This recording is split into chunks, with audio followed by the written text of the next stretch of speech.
Taurean, you guys got off to a good start, but what happened that you guys struggled to contain the running game as the game went on? I'm going to say just people, everybody in general, myself included, I mean, we just didn't do our job tonight. It's that simple. Nobody was trying to go out there and be Superman. Just go out there and do your 111, do your job. It's not that complicated. Football's football at the end of the day, You got to plug, run, fit, plug the gap. Nothing too crazy. We'll go back to TV row on the right side to Ben. Taurean, what did you see from you guys to get those stops in the second half, force those turnovers? But, I know it didn't necessarily lead to the outcome, but to be able to fight through like that. I mean, we were just doing our job in the second half. Like I said, we weren't trying to go out there and make a 17-point play. Like I told them at halftime, there's no 17-point play. Just go out there, each snap, and try and dominate and do your job. And I think we did that in the second half. Just didn't shake out that way, ultimately. We'll go fifth row on the left side to Parker. Taurean, you can kind of see it, on your face, on Coach's face. How much does this hurt? Just knowing, I guess, how close you guys were to that mountaintop. I mean, it hurts a ton. I told y'all, I told the team, like, there's a big difference between the SEC championship game and the Music City Bowl, the Texas Bowl, and one of those you want to play and one of those you don't. And we'll be playing in one of those games that people are really not caring about, people are not watching. So who knows how it shakes out. But it definitely hurts because you know what was at stake, and you're a couple plays away from being there in Atlanta, facing a really good Georgia team. But, hey, it just didn't shake out that way, We'll go front row on the left side to Tony. Taurean, obviously as a leader here in this team, what is the message? What do you tell the guys who are coming back and just, moving forward here? Remember how this feels. It's that simple. Remember how we felt in Carolina. Remember how it felt in Auburn. Remember how it felt versus Texas, especially this game. And this is the biggest game of the year.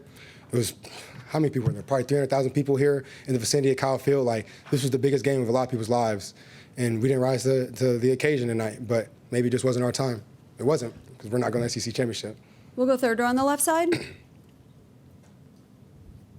Obviously it didn't turn out the way you wanted, but you mentioned kind of the amount of people here in the crowd. What did that environment mean to you, getting to play in that? I mean, it means a ton. Like, you get on the bus and you're going through campus past the MSC, and they're already flooded. People are packed by the MSC, past the MSC, by the Corps Cadets area. Like, it was insane. And I hate that we can't put on for Kyle Field in these type of environments, and we want to go out there and win. Like, I remember as my time here, Alabama game was crazy with the fans, Notre Dame game was crazy with the fans, and this game was the craziest one yet. And we haven't rose to the occasion, so you better believe in the entire offseason we will be working on that. We'll go second row on the left side to Alex. Yeah, Taurean, obviously a disappointing finish to the season for you guys, but just as you take a look back, where do you feel like this program has really come in the last year moving forward?